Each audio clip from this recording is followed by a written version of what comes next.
Hi all, welcome back to my channel. ನಾವಿವತ್ತಿನ ಈ ವಿಡಿಯೋದಲ್ಲಿ ಕ್ವಿಕ್ ಆ್ಯಂಡ್ ಸ್ಪೈಸಿಯಾಗಿ ಚಿಕನ್ ಪೆಪ್ಪರ್ ಫ್ರೈನ ಯಾವ ಥರ ಮಾಡೋದು ಅಂತ ನೋಡೋಣ ಬನ್ನಿ. ವಿಡಿಯೋನ ಎಲ್ಲೂ ಸ್ಕಿಪ್ ಮಾಡದೆ ಕೊನೆವರೆಗೂ ನೋಡಿ, ಹೇಗೆ ಮಾಡೋದು ಅಂತ ಗೊತ್ತಾಗುತ್ತೆ. ಯಾರೆಲ್ಲ ನನ್ನ ವಿಡಿಯೋ ಫಸ್ಟ್ ಟೈಮ್ ನೋಡ್ತಾ ಇದ್ದೀರೋ ಪ್ಲೀಸ್ ಲೈಕ್ ಮಾಡಿ, ಶೇರ್ ಮಾಡಿ, ಹಾಗೆ ಸಬ್ಸ್ಕ್ರೈಬ್ ಮಾಡ್ಕೊಳ್ಳೋದನ್ನು ಮರಿಬೇಡಿ. ನೋಡ್ತಾ ಇದ್ದೀರಲ್ಲ, ನಾನು ವಿಡಿಯೋದಲ್ಲಿ ತೋರಿಸ್ತಾ ಇದ್ದೀನಿ ಎಷ್ಟು ಚೆನ್ನಾಗಿ ಕಲರ್ಫುಲ್ಲಾಗಿದೆ ಅಂತ. ಟೇಸ್ಟೂ ಅಷ್ಟೇ ಚೆನ್ನಾಗಿರುತ್ತೆ. ಯಾವ ಥರ ಮಾಡೋದು ಅಂತ ನೋಡೋಣ ಬನ್ನಿ. ಚಿಕನ್ ಪೆಪ್ಪರ್ ಫ್ರೈ ಮಾಡೋದಕ್ಕೆ ನಾನಿಲ್ಲಿ ಜಾರಿಗೆ ಒಂದು ದೊಡ್ಡ ಸೈಜ್ ಆನಿಯನ್ನ ಕಟ್ ಮಾಡಾಕಿ ಪೇಸ್ಟ್ ಮಾಡ್ಕೊಳ್ತಾ ಇದ್ದೀನಿ.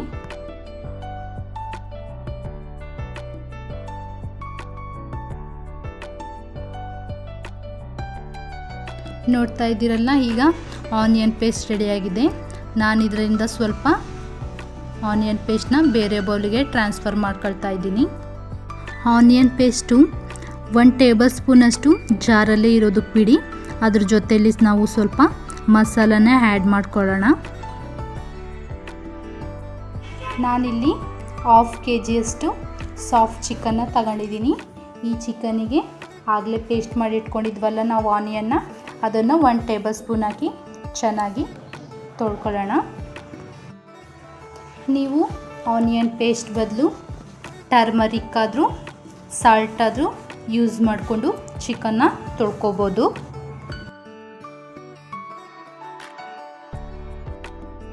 ಈಗ ಚಿಕನ್ನ ಚೆನ್ನಾಗಿ ತೊಳ್ಕೊಂಡಿದ್ದಾಗಿದೆ. ಫ್ರೈ ಮಾಡ್ಕೊಳ್ಳೋದಕ್ಕೆ ನಾನಿಲ್ಲಿ ಸ್ಟವ್ ಹಚ್ಕೊಂಡು ಒಂದು ಕಡಾಯಿನ ಇಟ್ಕೊಳ್ತಾ ಇದ್ದೀನಿ. ಈಗ ಇದೇ ಕಡಾಯಿಗೆ 7ರಿಂದ 8 ಟೇಬಲ್ ಸ್ಪೂನ್ ಎಣ್ಣೆ ಹಾಕ್ಕೋಬೇಕು. ಆಯಿಲ್ ಸ್ವಲ್ಪ ಹೀಟ್ ಆದಮೇಲೆ ಆನಿಯನ್ ಪೇಸ್ಟ್ನ ಆ್ಯಡ್ ಮಾಡ್ಕೊಳ್ಳಿ.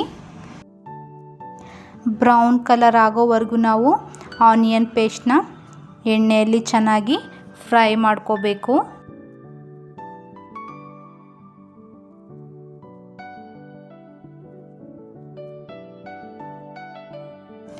ನೋಡ್ತಾ ಇದ್ದೀರಲ್ಲ, ವಿಡಿಯೋದಲ್ಲಿ ಈ ಥರ ಆನಿಯನ್ ಬ್ರೌನ್ ಕಲರ್ ಆಗಬೇಕು.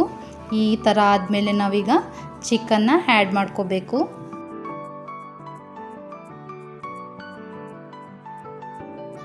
ಒನ್ ಟೇಬಲ್ ಸ್ಪೂನ್ ಉಪ್ಪು, 1/2 ಟೇಬಲ್ ಸ್ಪೂನ್ ಅರಿಶಿಣನ ಹಾಕಿ ಚೆನ್ನಾಗಿ ಎಣ್ಣೆಯಲ್ಲಿ ನಾವು ಚಿಕನ್ನ ಫ್ರೈ ಮಾಡ್ಕೋಬೇಕು. ಚಿಕನ್ನಲ್ಲಿರೋ ನೀರೆಲ್ಲ ಬಿಟ್ಕೊಂಡು ನೀರು ಡ್ರೈ ಆಗೋವರೆಗೂ ನಾವು ಚೆನ್ನಾಗಿ ಫ್ರೈ ಮಾಡ್ಕೋಬೇಕು. ಉಪ್ಪು ಅರಿಶಿಣ ಹಾಕಿದ್ಮೇಲೆ ಚೆನ್ನಾಗಿ ತಿರುಗಿಸ್ಕೊಳ್ಳಿ. 5 to 10 ಮಿನಿಟ್ಸಲ್ಲೇ ಚಿಕನ್ನು ನೀರು ಬಿಟ್ಕೊಳ್ಳೋದಕ್ಕೆ ಸ್ಟಾರ್ಟ್ ಆಗುತ್ತೆ. ಇದು ನೀರು ಬಿಟ್ಕೊಳ್ಳೋಷ್ಟರಲ್ಲಿ ನಾವು ಇದಕ್ಕೆ ಬೇಕಾಗಿರುವಂತಹ ಮಸಾಲೆನ ರೆಡಿ ಮಾಡ್ಕೊಳ್ಳೋಣ. ಪೆಪ್ಪರ್ ಫ್ರೈ ಮಾಡ್ಕೊಳ್ಳೋದಕ್ಕೆ ನಾನಿಲ್ಲಿ ಹಸಿಮೆಣ್ಸಿನ್ಕಾಯಿನ ಯೂಸ್ ಮಾಡ್ತಾ ಇದ್ದೀನಿ. ನಿಮಗೆ ಬೇಕಂದ್ರೂ ಖಾರದ ಪುಡಿ ಬೇಕಾದರೂ ಯೂಸ್ ಮಾಡ್ಕೋಬೋದು. ನಾನಿಲ್ಲಿ 8ರಿಂದ 9 ಹಸಿಮೆಣ್ಸಿನ್ಕಾಯಿನ ನಾನು ವಿಡಿಯೋದಲ್ಲಿ ತೋರಿಸ್ತಾ ಇದ್ದೀನಲ್ಲ, ಈ ಥರ ಸೀಳಿಸಿ ತಗೊಳ್ತಾ ಇದ್ದೀನಿ. ಎಲ್ಲ ಮೆಣಸಿನ್ಕಾಯಿನೂ ಅಷ್ಟೇ ಇದೇ ಥರ ಸೀಳಿಸಿ ತಗೋಬೇಕು. ಖಾರನೂ ಅಷ್ಟೇ ನೀವು ನೋಡಿಬಿಟ್ಟು ಹಸಿಮೆಣ್ಸಿನ್ಕಾಯಿನ ಹಾಕ್ಕೊಡಿ. ಯಾಕಂದರೆ ನಾವಿಲ್ಲಿ ಪೆಪ್ಪರ್ನೂ ಆ್ಯಡ್ ಮಾಡೋದ್ರಿಂದ ತುಂಬ ಖಾರ ಆಗಿಬಿಡುತ್ತೆ.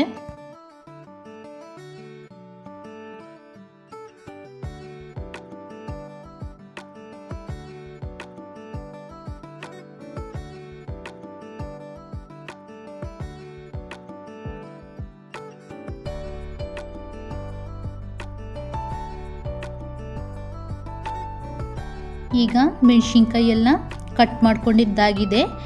ಇದನ್ನು ಚಿಕನಲ್ಲಿ ಸ್ವಲ್ಪ ನೀರಿರಬೇಕಾದ್ರೆ ನಾವು ಆ್ಯಡ್ ಮಾಡ್ಕೋಬೇಕು. ಹಸಿ ಮೆಣಸಿನ್ಕಾಯಿ ಹಾಕಿದ್ಮೇಲೆ ಎಲ್ಲವನ್ನು ಚೆನ್ನಾಗಿ ಒಂದು ಸಲ ತಿರುಗಿಸ್ಕೊಳ್ಳಿ. ಈ ಪ್ರೋಸೆಸ್ ಎಲ್ಲ ನಾವು ಲೋ ಫ್ಲೇಮಲ್ಲಿಟ್ಟೆ ಮಾಡ್ಕೋಬೇಕು. ಹಸಿ ಮೆಣಸಿನ್ಕಾಯಿ ಹಾಕಿದ್ಮೇಲೆ ಅದು ಎಣ್ಣೆಯಲ್ಲಿ ಸ್ವಲ್ಪ ಹೊತ್ತು ಫ್ರೈ ಆಗೋದಕ್ಕೆ ಬಿಟ್ಬಿಟ್ಟು ಪೆಪ್ಪರ್ ಪೌಡ್ರ್ ಮಾಡ್ಕೊಳ್ಳೋದಕ್ಕೆ ನಾನಿಲ್ಲಿ ಇನ್ನೊಂದು ಸ್ಟವ್ ಮೇಲೆ ಒಂದು ಸಣ್ಣ ಕಡಾಯಿ ಇಟ್ಟು 1 ಟೇಬಲ್ ಸ್ಪೂನ್ ಪೆಪ್ಪರ್ನ ಹಾಕ್ಕೊಳ್ತಾ ಇದ್ದೀನಿ. ಪೆಪ್ಪರ್ ಸ್ವಲ್ಪ ಹೀಟ್ ಮಾಡಿಬಿಟ್ಟು ನಾವು ಪೌಡ್ರ್ ಮಾಡ್ಕೊಂಡ್ರೆ ಪೌಡ್ರು ಬೇಗ ಆಗುತ್ತೆ. ನಿಮಗೆ ಬೇಕು ಅಂದರೆ ಪೆಪ್ಪರ್ನ ಹಾಗೆ ಬೇಕಾದರೂ ಆ್ಯಡ್ ಮಾಡ್ಕೋಬೋದು. ನಾನಿಲ್ಲಿ ಸ್ವಲ್ಪ ಹೀಟ್ ಮಾಡಿ ಹಾಕ್ಕೊಳ್ತಾ ಇದ್ದೀನಿ.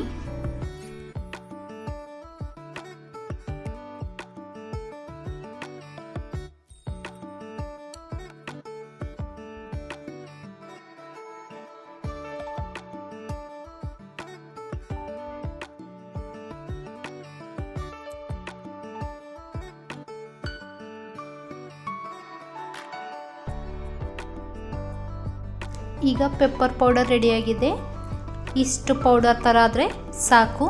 ಇದಕ್ಕೆ 7ರಿಂದ 8 ಬೆಳ್ಳುಳ್ಳಿನ ತಗೊಂಡು ಅದರೊಳಗಡೆ ನಾವು ಸ್ಮ್ಯಾಶ್ ಮಾಡ್ಕೋಬೇಕು. ಬೆಳ್ಳುಳ್ಳಿ ಹಾಕಿದ್ಮೇಲೆ ಫುಲ್ ಸ್ಮ್ಯಾಶ್ ಆಗಬೇಕಂತ ಏನಿಲ್ಲ, ಸ್ವಲ್ಪ ಕಚ್ಚಾ ಪಚ್ಚ ಕುಟ್ಕೊಂಡ್ರೆ ಸಾಕು. ಈಗ ನಾವಿದನ್ನು ಚಿಕನ್ ಒಳಗಡೆ ಹಾಕ್ಕೊಳ್ಳೋಣ.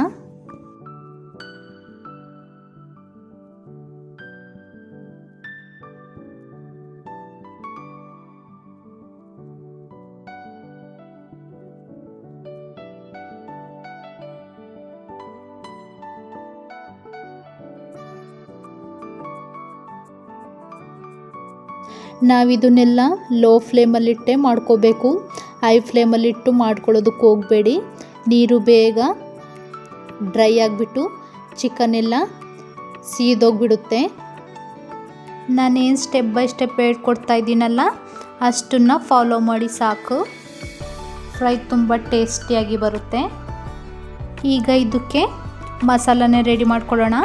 ನಾನಿಲ್ಲಿ 2ರಿಂದ 3 ಲವಂಗ, ಚಕ್ಕೆ, ಬೆಳ್ಳುಳ್ಳಿ, ಶುಂಠಿ, ಸ್ವಲ್ಪ ಕೊಬ್ಬರಿ, ಪುದೀನ, ಕೊತ್ತಂಬರಿನ ತೊಗೊಂಡಿದ್ದೀನಿ.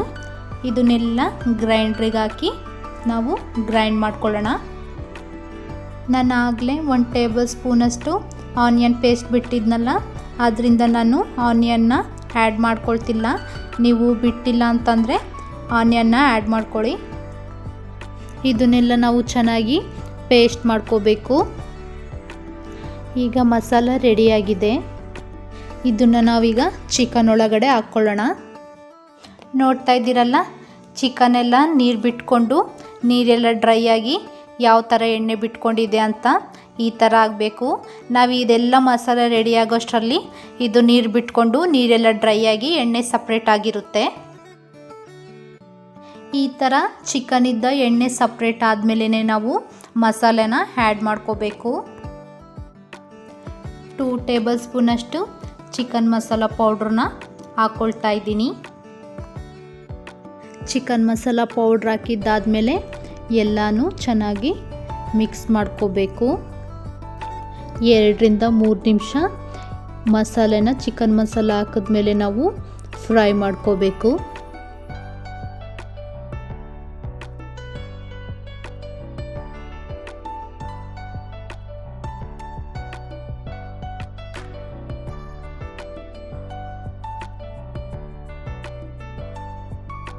ಎರಡರಿಂದ 3 ನಿಮಿಷ ನಾನಿಲ್ಲಿ ಮಸಾಲೆ ಹಾಕಿದ್ಮೇಲೆ ಫ್ರೈ ಮಾಡ್ಕೊಂಡಿದ್ದಾಗಿದೆ.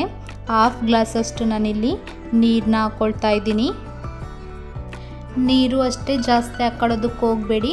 ನಾವಾಗಲೇ ಲೋ ಫ್ಲೇಮಲ್ಲಿಟ್ಟು ಎಣ್ಣೆಯಲ್ಲೆಲ್ಲ ಫ್ರೈ ಮಾಡಿದ್ವಲ್ಲ, ಚಿಕನ್ ಆಗಲೇ ಆಫ್ ಬೆಂದೋಗಿರುತ್ತೆ.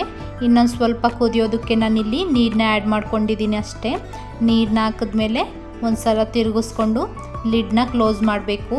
ಲಿಡ್ ಕ್ಲೋಸ್ ಮಾಡಿಬಿಟ್ಟು ನೀರೆಲ್ಲ ಡ್ರೈ ಆಗೋವರೆಗೂ ನಾವು ಈ ಥರ ಫ್ರೈ ಮಾಡ್ಕೋಬೇಕು. ಮೀಡಿಯಮ್ ಫ್ಲೇಮಲ್ಲಿಟ್ಟು ನಾವು ಫ್ರೈ ಮಾಡ್ಕೋಬೇಕು. ನೀರು ಹಾಕಿದ್ಮೇಲೆ ಹೈ ಫ್ಲೇಮಲ್ಲಿಟ್ಟರೆ ನೀರೆಲ್ಲ ಬೇಗ ಡ್ರೈ ಆಗುತ್ತೆ, ಚಿಕನ್ ಬೆಂದಿರೋದಿಲ್ಲ, ಹಾರ್ಡಾಗೇ ಇರುತ್ತೆ. ಮೀಡಿಯಮ್ ಫ್ಲೇಮಲ್ಲಿಟ್ಟು ನಾವು ಕುಕ್ ಮಾಡಿಕೊಂಡ್ರೆ ಚಿಕನ್ನು ತುಂಬ ಸಾಫ್ಟಾಗಿ ಕುಕ್ ಆಗುತ್ತೆ. ನೋಡ್ತಾ ಇದ್ದೀರಲ್ಲ ಫ್ರೈ ಎಷ್ಟು ಚೆನ್ನಾಗಿ ಬಂದಿದೆ ಅಂತ. ನಾನಿಲ್ಲಿ ಇದನ್ನೊಂದು 2 ಮಿನಿಟ್ಸ್ ಫ್ರೈ ಮಾಡ್ಕೊಳ್ತೀನಿ. ನೋಡ್ತಾ ಇದ್ದೀರಲ್ಲ ವಿಡಿಯೋದಲ್ಲಿ ಎಣ್ಣೆ ಎಲ್ಲ ಹೇಗೆ ಸಪ್ರೇಟ್ ಆಗಿದೆ ಅಂತ. ಈ ಥರ ಸಪ್ರೇಟ್ ಆದರೆ ಫ್ರೈ ತುಂಬ ಟೇಸ್ಟಿಯಾಗಿರುತ್ತೆ.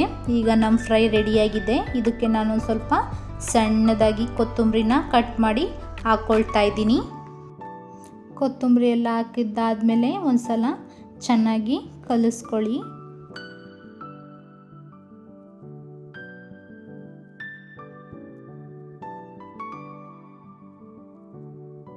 ಸ್ಪೈಸಿ ಚಿಕನ್ ಪೆಪ್ಪರ್ ಫ್ರೈ ರೆಡಿಯಾಗಿದೆ.